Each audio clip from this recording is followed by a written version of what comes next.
Hey, what's up, guys? You're listening to the It Takes a Village podcast. I'm Ashley, your host. This is where the struggles are real, the callings are heavy, the kids are sticky. We come together because it takes a village, and this is your tribe.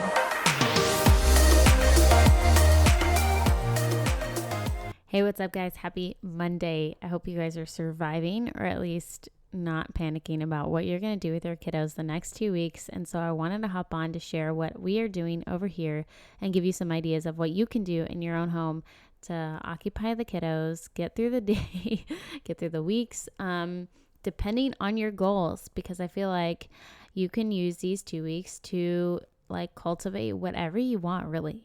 I mean, the oyster is yours. Is that something about an oyster? I know that there's a saying about an oyster or a clam. I don't know. Anyways, forget it. I'm moving on. The world is your oyster. That's what it is. And right now the world is not, but your home can be, right? Because you're stuck in it pretty much for the next 2 weeks.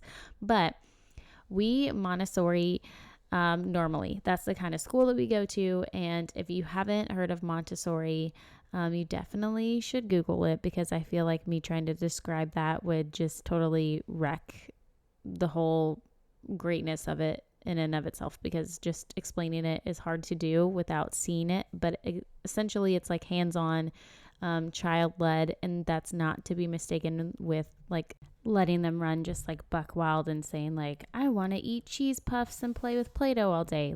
That is not what we're talking about here. It's asking them what they would like to learn in specific areas like math or language, or continuing on with what they're learning at school. And this is an awesome way to have a conversation with your kiddos about what they are learning in school. So let's get started. Let's talk about this, since I've already kind of dived in a little bit here. The first thing you can decide is, what do you want to do in these 2 weeks? What are your priorities? What are your goals? If it's to spend more time as a family because you're so busy and everybody's normally working and you don't get time together that much, then do that. Your kids are going to be okay. And I think that the whole idea of this 2 weeks is to just take it to your advantage and use it for the benefit of your family. So be it if it's just spending time, they're going to be fine these 2 weeks, not learning, not focusing on learning, because that happens in life naturally anyways, right? But you're going to be able to, they're going to go back to school and they're going to be fine. It's not a big deal if they don't pick up a worksheet that's addition facts for the next 2 weeks, right? If you have a child that forgets these things easily, maybe you might want to let them do a workbook here and there. But what I'm saying is, if your focus is family time, make these 2 weeks about family time. Don't stress about what everybody else is doing and trying to make a learning schedule, blah, blah, blah. Plan things that help cultivate your family relationships and your connections with your kiddos, and do that. If your goal this week is to continue on their learning progress, what they're doing at school, then ask them, sit them down. And what we did in our home was brainstorm what they are currently learning and what they want to continue on. So I asked them, what are you learning? What do you want to keep working on? And what do you think will help you thrive or have a good day? Obviously the conversations and the verbiage that you use is going to change depending on the age of your child. But both of them came up with great examples. We just wrote things down on a piece of paper, and math, language. And okay, so what does math look like for you right now? Well, my oldest is adding and subtracting decimals, and she's doing long division. And so I Pinterested worksheets for her to do that were related to those math. And then not only did we pick out works that they could build on off of that they're currently working in school already, but also things like, what do you need to have a good day? Alone time, reading time, journaling, exercising. And so we added those as a part of our day also.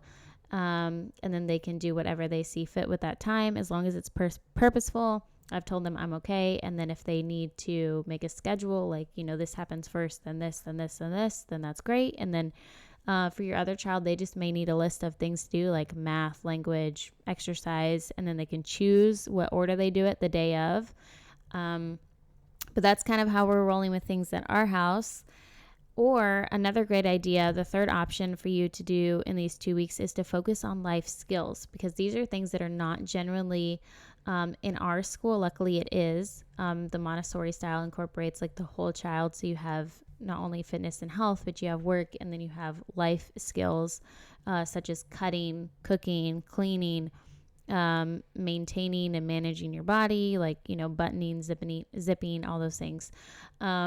And so if you do not have that, and you do not have that opportunity normally with your kiddos because of work or because of schedules, what have you, like, use the 2 weeks to do that. So like, one day plan to show them how to bake a recipe, show them how to use the laundry, or do the laundry with a washer and dryer, ironing, gardening, how to read a map, your GPS, like, different things, that life skills, using a check, opening, like, take them to open a bank account if your banks are open. I have no idea. But life skills that they would need to thrive in the real world that normally they don't get the opportunity to do because schools just don't do that anymore. Like, we don't have home ec anymore. And if you're not in a Montessori environment, that's just not part of the curriculum in public schools most of the time. Like, you learn about money and, counting coins and stuff like that. But just the level of preparedness, how do you buy groceries? What does that look like on a budget? Things that you can do with your kids to help prepare them because you have the extra time to do that. I think this is a great opportunity for us. I am fortunate to be able to have the summer with my kids. And so when I thought about this, I was like, oh, you know what? I really want to incorporate that in these 2 weeks. But I think that I'm really, really going to focus on that over the summer when I'm not worried about getting stuff done at the same time. And I think lastly, that is the thing that you need to consider is if you are at home with your kiddos, what do you need to get done and what will help you also thrive throughout the day, knowing that your kiddos are going to be home, depending on how many kiddos you have. I have 3, so I have a kindergartner, fourth grader, and then an infant. And I also need time to work on the podcast and to do some small things for my actual job, like creating graphics for them and whatnot. And so I need some time as well, knowing that I'm also going to be feeding, nursing, doing, those things. And so we've talked about the expectations at home of when you can ask me for help, when I'm going to be available, what I need to get done so that way they know. And then also I knew, knowing that these 2 weeks I would need to get stuff done and I wanted to take advantage of it, getting stuff done for the podcast and for the blog and all those things, that I would need some time where they were busy and they didn't need me.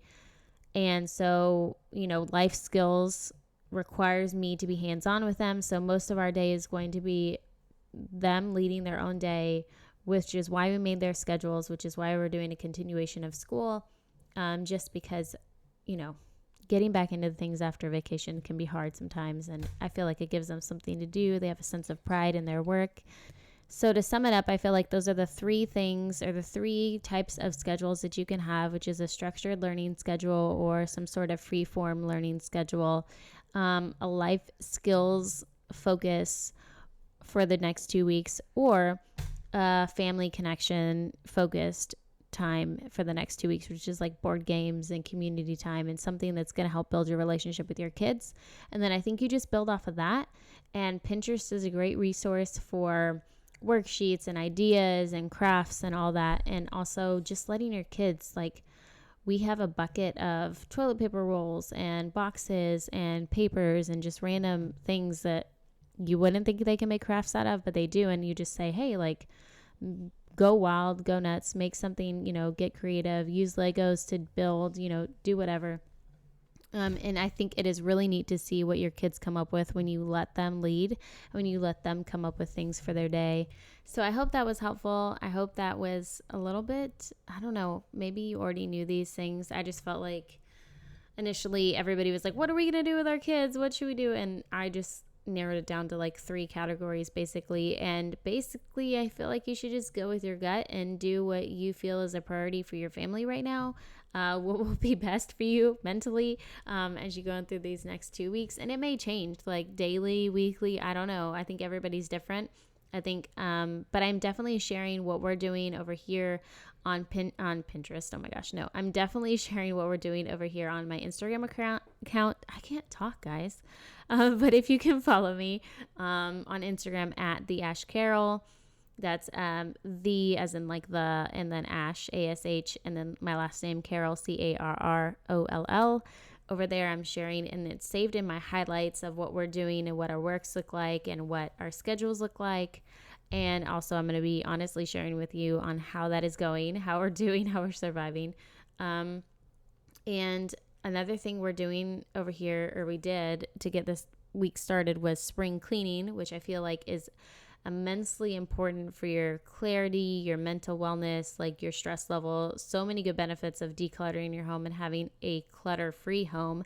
So if you want to go back and listen to an episode, I did a whole episode on it, on decluttering. But yeah, I hope you guys are having an awesome 2 weeks. I hope that you give yourself the freedom to use this to your benefit despite what other people are doing or what you think you should be doing, and just do what's best for your family, and just kind of forget about what everybody else is doing and don't worry about it. And your kids are going to be fine and you're going to be great. It's 2 weeks. It's not a big deal. I know that it's stressful, but I hope that you use it to your benefit. And I hope you have a wonderful break. I know that it's financially not a good situation for everybody. So you guys are in my prayers. I'm thinking about you. And I hope to catch you on the podcast next time. I hope that this was helpful. Catch you later, guys.